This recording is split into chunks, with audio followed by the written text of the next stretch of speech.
And finally, let me introduce tonight's speaker, Mrs. Samantha Dunne. I did not memorize her CV, so I'm going to have to read it. Samantha is a licensed clinical social worker who has both her bachelor's and her master's degree in social work from Loyola University in Chicago. This is her 12th year as a school social worker. And she has previously worked in the Burbank School District 111, Community Consolidated School District 180 in Burr Ridge, and the Elmhurst Community Unit School District 205. Samantha earned her LCSW in 2018 and has been working as a therapist part-time in private practice since that time. Before starting her role as a school social worker, Samantha worked for Planned Parenthood on a grant program in Chicago Public Schools. She currently lives in Naperville with her husband and 3 sons, ages 10, 6, and 2. Her 2 oldest boys are in 4th and 1st grade at Steeple Run, and they play travel and recreational soccer. Samantha's hobbies include reading with a warm cup of coffee, running and cooking. And so let's give a warm welcome up for Mrs. Samantha Dunne. All right, good evening, everyone. Thank you so much. Before we start, a huge thank you to SFCP and to Home and School for working with me since the fall on putting this together. It means a lot to be a new social worker in the district and to receive this amount of support from the parents and the community altogether. I am really good at planning and prioritizing, but as far as remembering all the things in my slide, that's a little bit iffy. So I do have my notes here tonight, so that way I can make sure that we stay on topic. So I am thrilled to have as many of you here tonight as there are to talk about our session on unlocking your child's potential by understanding and supporting their executive functioning skills. Just a few housekeeping notes before we begin. So I realize the irony in giving a presentation on executive functioning skills and not offering opportunities for all of our eclectic strengths in executive skills. So around the room, you'll see that there are Post-it notes. If at any point in time you have any questions or something sticks with you, feel free to jot it down. At the end, I will make time for questions, but in the event that time is limited, feel free to reach out to me and I'll share my contact information at the end.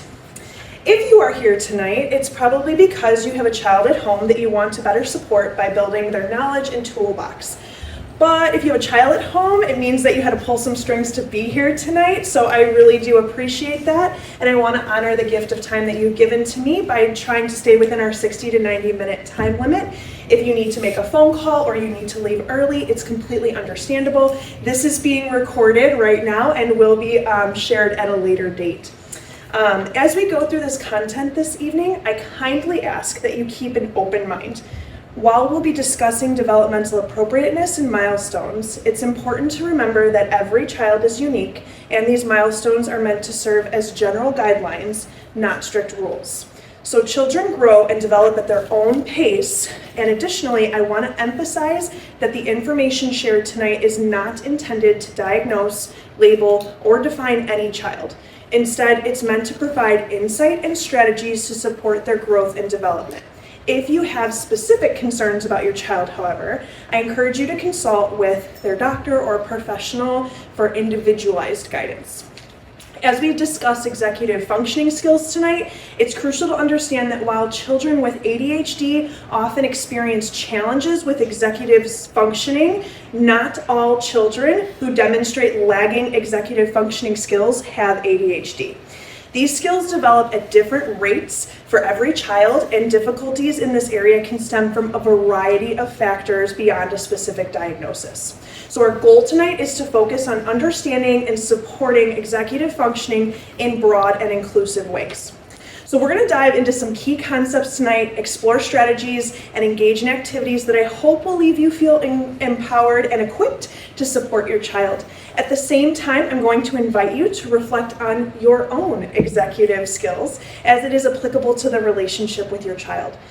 There will be some opportunities for you to interact with my presentation via QR code and discussions as we go through the presentation. So without further ado, we're going to begin with everyone's favorite, an icebreaker. You laugh, Mr. Zales. I do need a volunteer, actually. Is there anybody that wouldn't mind reading a piece of paper for me? That's all it is, I promise. It's just reading a piece of paper. Yeah, sure. Yeah? Awesome. Thank you. No worries. Okay, so I'm going to introduce you to the Stroop effect. So I'm sorry, sir, what is your name? Name is Val. Val, thank you so much for being my volunteer. I appreciate it. So Val has this list in front of him, and in just a moment, I'm going to post it for you guys too. The words, as you can see, have names of colors, but they are written in a different color. So in just a second, Val is going to read the color of the ink, not the word itself. So for example, you'll see the word red. It is written in blue. You will say blue. No time limits. So you're asking a colorblind dude to do this. Oh, no! So actually, this is hilarious. My husband is colorblind as well. And when I did this the first time, he's like, I can't do this. I delegate my wife to do this. Yes! All right, thank you. So you want me to read letters that's in blue, but Yep. it doesn't necessarily to be B-L-U-E. Yep. Well, Yellow, so you would say blue. blue, green, red, green, blue, yellow, blue, yellow, green, red, yellow, blue, green, yellow, blue, red, yellow, green, blue. Give her a big round of applause. Thank you. I think this means you owe her dinner or something for that. I owe her a lot more than that. Nice. All right. So raise your hand if you feel like if that would have been you that did that might have been a little bit difficult for you. Fun fact, I did that with a group of my 4th grade students, and they were so giggly by the end of it because it was kind of challenging, but also kind of funny to try it. And because this activity is a good way to kind of start our conversation about executive functioning skills. The Stroop effect is a way in which we have to use cognitive flexibility and being able to use self-control, right? So being able to stay focused on this task and then utilize that switch between I see the color blue, but it's written in red, right? So it takes quite a bit of skills to be able to do that. So that was excellent. So here we go. All right, we're gonna start. So let's start with the simple question, what are executive functioning skills? So executive functioning skills are cognitive processes that enable us to manage our attention, control our emotions, plan, organize, and execute tasks. Think of these skills as the brain's project manager or the conductor of an orchestra. They help us regulate our behavior, focus our attention, and achieve our goals. There are 2 key factors that in how these skills develop: our biology and our environment. So children are born with the neurological potential for executive functioning, but their environment and experiences play a significant role in shaping these skills. As parents, we have a central goal for our children, that they grow up to be independent, self-sufficient members of a community with satisfying interpersonal relationships and work.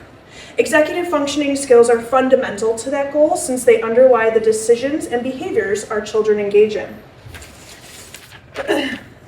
So, let's talk a little bit about our 9 executive functioning skills here. Let's start up here with working memory. So imagine telling your child to bring 3 things downstairs: your homework, your water bottle, and your shoes. They show up with 1 sock, a banana, and a question about dinosaurs. So working memory is like the sticky note in your brain, but for kids, sometimes that sticky part just isn't sticky enough. Okay, cognitive flexibility. So your child wants spaghetti for dinner. You're out of spaghetti, so you offer mac and cheese. Cue meltdown. But I said spaghetti. Cognitive flexibility is learning to pivot, like when you switch from spaghetti parent to empathetic negotiator. It's the skill that turns to, but we always sit there to, fine, I'll sit here just for today. So self-control. This is the superpower that stops your child from blurting out, "This is disgusting. At grandma's house when the cookie recipe is missing sugar. Think of this as the pause button on their say the first thing that comes out of their mind instinct.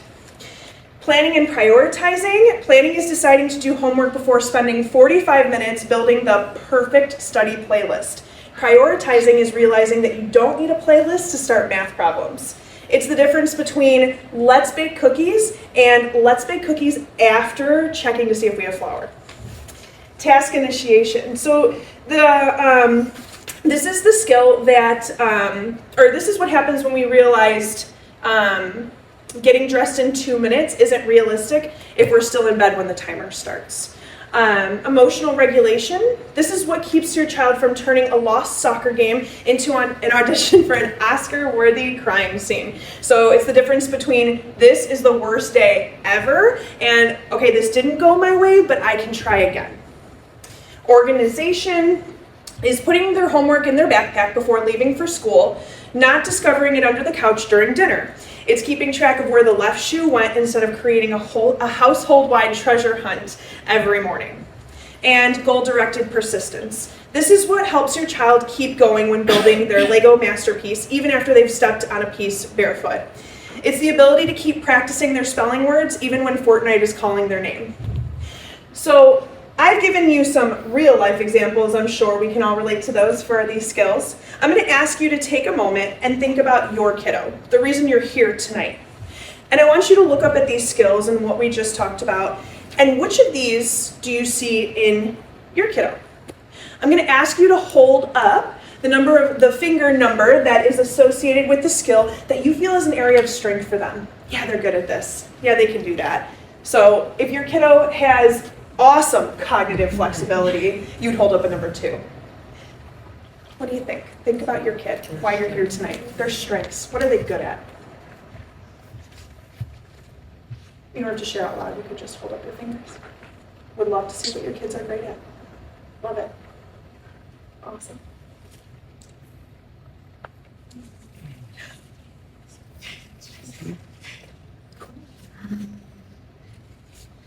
Yes. Okay. And the reason I'm asking you to do this is because I'm presenting you with new information and now asking you to apply it to your kid. Now, let's think about everybody has opportunities for growth. Which one of these do you feel like could definitely be a great opportunity for growth for that same kiddo? The answer is yes. Y'all got it. Just wait till I keep going with the presentation and start talking about us. Okay, good. Thank you. Oh, sorry. Was that the, yep. Already did that. Okay, so let's talk about the developmental timeline of EF skills. So EF skills don't magically appear overnight. It's not like downloading an app, like boom, we're there, right? It's more like building a Lego set with no instructions. It's slow, it's messy, and sometimes you're not sure which pieces go where. I guess the adult equivalent of like IKEA packages, right? Mm-hmm. So for example, attention and task initiation start around 6 months of age. By 6 to 8 months, emotional control is beginning to show. So that looks like full volume cries over diaper changes. Cognitive flexibility kicks in around 12 months. So like when your baby learns that banging a toy isn't the only way to play with it. Advanced skills like planning and time management, those are still under construction long into the school years. Honestly, some of us are still kind of trying to figure out time management. Am I right? Most of you were here on time tonight. So we're not born with executive functioning skills loaded and ready for action. When babies arrive, their brains are like brand new smartphones, right? So the hardware's there, but the apps still need to be downloaded and updated. So these skills are programmed through interactions with their environment, right? Biology and our environment. And you know, that really annoying opportunity or moment when our Wi-Fi kind of kicks out, it takes time and patience for everything to load correctly. Executive skills and language develop in a similar way. Your child's brain is ready to learn, but it needs input from the world to build its unique wiring. As these skills develop, they influence by your child's genetics and environment. So if you've ever lost your keys for the 3rd time this week, don't be surprised if your child also struggles with organization, because the apple doesn't fall too far from the tree. Research shows that building executive skills is like growing a garden. And the more you use and nurture those neural pathways, the stronger they get. This phenomenon is also known as the use it or lose it phenomenon. So providing consistent opportunities to practice these skills is absolutely critical. Though unlike when we're gardening, there's no need to, I missed my part before that, the pruning away. So the use it or lose it, if we don't use it, we lose it, like it's being pruned away. It doesn't mean we can't get it back, but if you've ever, say, gotten really into fitness and then you take a few months off and you still expect yourself to be able to do the same thing you were doing and you're like, this is really hard, it's kind of the same idea for our kids.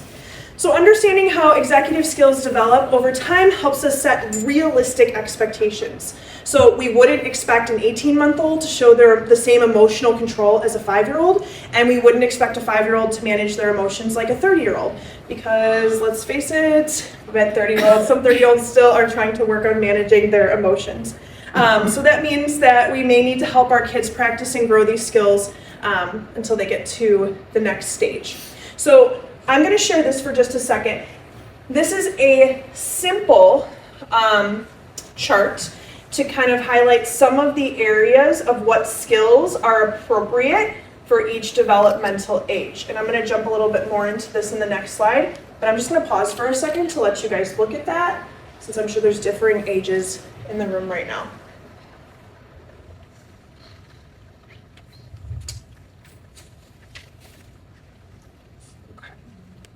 I have a question. So I'm looking at homework 20 minutes maximum for grades 1 through 3. Where does that 20-minute number come from?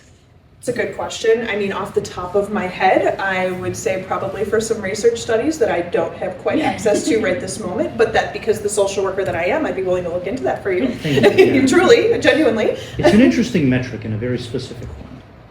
Right now, I know that some of the things I was reading is that 10 minutes per grade has been what's recommended. So, if my kiddo's in first grade, then 10 minutes of homework a night versus fourth grade, about 40. But if you write your email down and put a little star next to it, I will follow up. Thank you. Okay, if you have a smartphone with you tonight and would like to participate in my Kahoot activity, I'm going to open this up. Okay.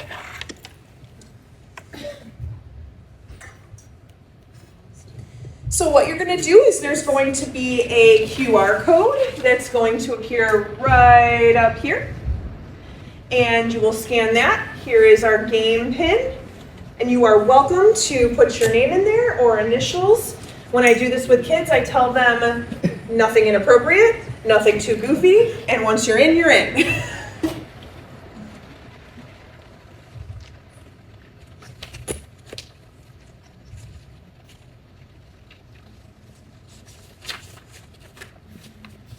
Oh.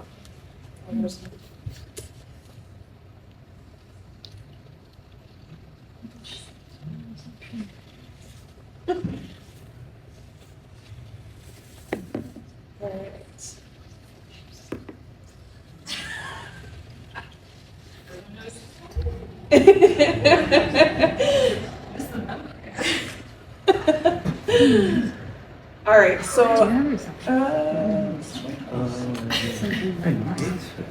can you raise your hand if you've played Kahoot before? I should probably explain instructions. Raise your hand if you've not played Kahoot before.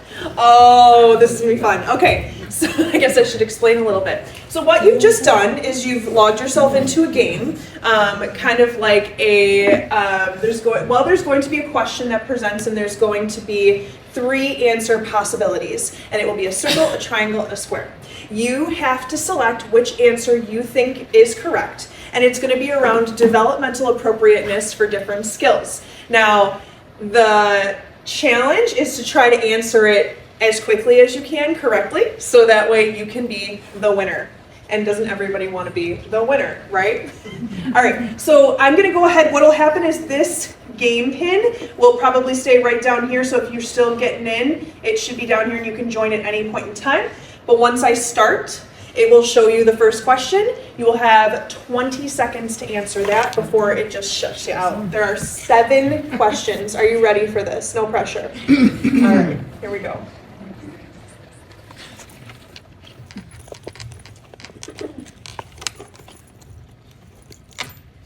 Oh, no, please don't drop on me. At what age can a child stack 2 to 3 blocks and imitate simple actions like clapping or waving? 6 to 12 months, 1 to 2 years, 3 to 4 years.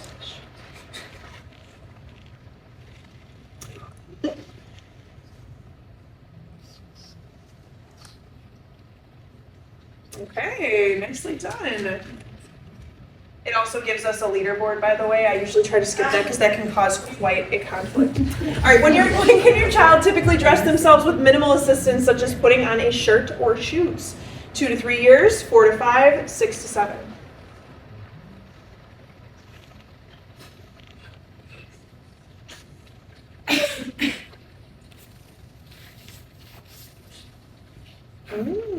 Okay, so 4 to 5 years. Oh, I should also, Val, maybe this is a good point to you. A lot of the research that I did pull from, Stuart, if you don't mind, is from Smart But Scatter. This was the recommended text that I said to put into the raffle book because that is where I pulled a lot of that research. So, Thanks. I'll grab the ISBN from that. all right. At what age do children begin to understand and follow multi-step instructions? Put your shoes away and wash your hands. 2 to 3 years, 6 to 7, 4 to 5. Do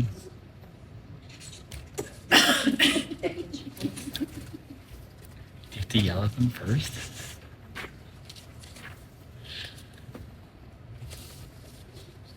All right, it's 4 to 5 years, yes. Multi-step directions.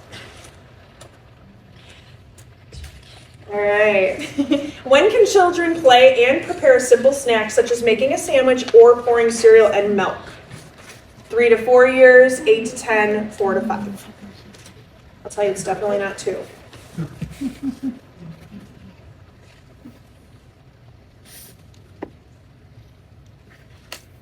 Okay, yep, so it's that 8 to 10. Is anybody surprised by that? Are some of your kids maybe, this is rhetorical, but are some of your kids maybe ahead of that? Or maybe some of them a little behind that? Sorry, I'm trying to not cause controversy. At what age are children typically able to organize materials for a school project and create a simple plan? 5 to 6, 11 to 13, 8 to 10.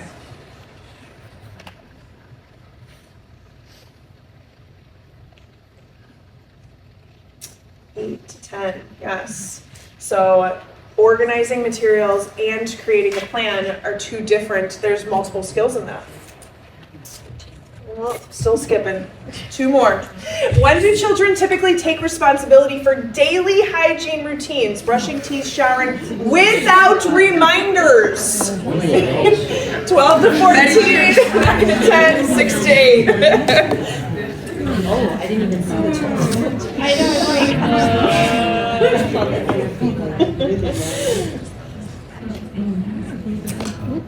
Yes, 12 to 14. That part being without reminders. All right, last question. At what age do children start managing time for homework, extracurricular activities, and rest? 16 to 18, 13 to 15, 10 to 12, 40 and up.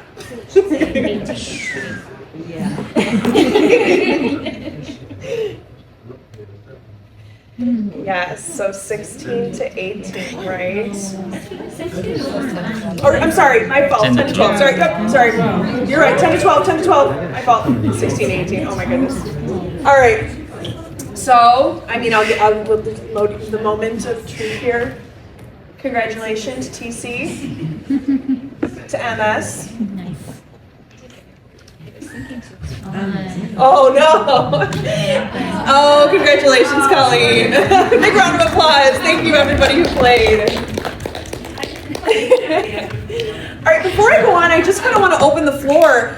Was anybody surprised by this? Was anybody surprised by the developmental appropriateness? Yeah, absolutely. Okay, then I'm doing a good job. And what I mean by that is that part of this presentation tonight is wanting to talk about where our expectations are for our kids and where really what like research is showing us they could be at. But again, at the beginning of my presentation, as I said, all kids develop at different rates, right? So we don't want to hold it to a hard and fast, but at least consider that, right? So if maybe you answered some of those questions and you were surprised and you have a kiddo at home at that age, that might be something worth considering. All right, back to our presentation. All right, so let's talk about assessing your child's executive functioning skills, okay? I don't know why this keeps jumping like this, and I hope it's going to not turn off altogether, so I apologize. So how can you tell where your child stands with their executive functioning skills? We're going to start with an obvious one, like school, right? So is your child keeping up with homework and remembering to bring home both their backpack and their lunchbox? Especially if it's their own lunchbox and they're in kindergarten, which they're so cute, but their stuff is all over the floor. So how they remember to come home with the same lunchbox each day is impressive. Then I want you to think about their social situations. How do they handle taking turns, following rules, or coping when their friend says, I don't want to play that game with you anymore? If your child is generally earning decent grades and managing school responsibilities, then their executive functioning skills are likely moving in the right direction. But there's a twist. Like there might be a model student at school, but a little tornado at home, right? So they might be doing really well at school, but at home they melt down. I'm going to ask you to close your eyes and raise your hand if that's your kid. Okay. I asked you to close your eyes, so there's no judgment, but I will say that in many conversations I've had over the years, this is very common, right? Let's talk about why. So schools are very well-oiled machines. So we have predictable routines, clearly stated rules, consistent schedules, and peer models to show them what to do. So we, as a school, are like a surrogate frontal lobe for children. We're going to come back to that term in just a little bit. Home, on the other hand, is a different environment. It's not a bad environment, it's a different environment. Schedules are a little bit less rigid, expectations may shift depending on the day, or sometimes our energy levels. And then of course there's siblings, right? So siblings can be great, and they can also be the thing that gets on our last nerve. So the fun twist here is that when they're at home, the skills that they apply at school may not then be applied in the same way at home. So, and I want to talk about our executive functioning skills, right? So at home, we have the change in the schedule, we have the family members, the sometimes unpredictability, but also us as parents, right? Our own executive functioning skills may also be making home a little bit trickier. So if we're not the best at planning and organizing, that's okay, but then in what way is that also impacting our kids, right? And we're going to talk a little bit about how that plays into things, but it's not just us, right? So how do we figure out where our kids stand? Let's start by thinking about what's more unstructured, like play dates, free plays, right? So you might notice behaviors that kind of fly under the radar at school, but maybe they pop up in interactions with friends, or like I said, in play dates. You're going to want to compare these patterns to give you clues about where they might need some extra help and some extra support. So I want you to think as an adult, what is one skill that you excel in outside of the home? So whether it's at work or an activity that you do for volunteer or participation that is more difficult to do when you're at home. Anybody want to share?